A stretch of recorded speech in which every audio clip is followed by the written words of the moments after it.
জন্মাষ্টমীতে আকাশ কেমন থাকবে? জন্মাষ্টমীর সকাল রোদ ঝলমলে আকাশ। উত্তর থেকে দক্ষিণ কেমন থাকবে আবহাওয়া দপ্তর কি বলছে? শনিবার থেকেই দক্ষিণবঙ্গে বৃষ্টির সম্ভাবনা কমে ধীরে ধীরে পারদ চড়তে থাকবে। অষ্টমীর সকাল থেকেই কলকাতা সহ একাধিক জেলায় রোদ ঝলমলে আকাশের দেখা মিলবে। আবহাওয়া অফিস জানাচ্ছে শনিবার থেকেই দক্ষিণবঙ্গে বৃষ্টির সম্ভাবনা কমে ধীরে ধীরে পারদ চড়তে থাকবে। কিন্তু উত্তরবঙ্গে কেমন থাকবে? উত্তরবঙ্গে কেমন থাকবে আবহাওয়া দপ্তর কি বলছে? কি বলছে আলিপুরদুয়ার আবহাওয়া দপ্তর? বঙ্গোপসাগরের নিম্নচাপ এখন ওড়িশার দক্ষিণ এবং অন্ধ্রপ্রদেশের উত্তর উপকূলের কাছে রয়েছে, তবে তা পশ্চিমবঙ্গ থেকে অনেকটাই দূরে। তাই শনিবার উপকূলবর্তী এলাকায় মৎস্যজীবীদের জন্য কোনো সতর্কবার্তা নেই, জানিয়েছেন আবহাওয়া দপ্তর। বুধবার পশ্চিম মধ্য ও উত্তর পশ্চিম বঙ্গোপসাগরে তৈরি নিম্নচাপটি আরও শক্তিশালী হয়ে সুস্পষ্ট নিম্নচাপে পরিণত হবে, তবে তার প্রভাব বাংলায় পড়বে না বলেই জানিয়েছেন আবহাওয়া দপ্তর। এবার দেখব জন্ম অষ্টমীতে কলকাতার আবহাওয়া কেমন থাকে।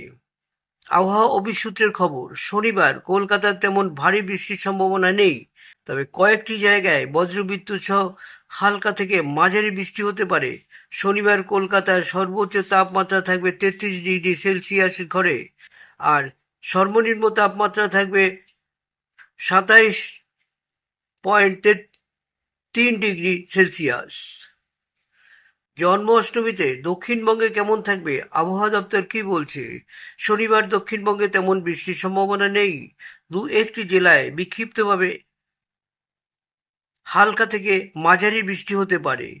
নদিয়া, মুর্শিদাবাদ, বীরভূমে হালকা বৃষ্টির সম্ভাবনা রয়েছে। রবি ও সোমবার বৃষ্টির পরিমাণ আরও কমবে। এই 2 দিন দক্ষিণবঙ্গের কিছু জায়গায় বজ্রবিদ্যুৎ সহ মাঝারি বৃষ্টি হতে পারে, তবে বৃষ্টি হলেও অস্বস্তি কিন্তু কমবে না। জন্ম অষ্টমীতে উত্তরবঙ্গ কেমন থাকবে আবহাওয়া দপ্তর কি বলছে? উত্তরবঙ্গে শনিবার বৃষ্টির পরিমাণ অনেকটাই কমবে, তবে বজ্রবিদ্যুৎ সহ বিক্ষিপ্তভাবে দু এক জায়গায় বৃষ্টি হতে পারে। রবি ও সোমবার উত্তরে বিক্ষিপ্তভাবে ভারী বৃষ্টির সম্ভাবনা রয়েছে। এই 2 দিন দার্জিলিং, কালিম্পং, জলপাইগুড়ি, আলিপুরদুয়ার ও কোচবিহারে জেলায় ভারী বৃষ্টি হওয়ারই সম্ভাবনা বেশি।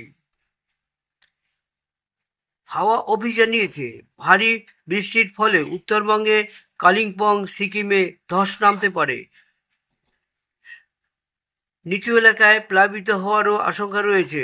ভারী বৃষ্টির কারণে নদীর জলস্তর বাড়বে। তিস্তা, তোরসা ও জলঢাকা নদীতে জলস্তর বাড়ার আশঙ্কাও রয়েছে।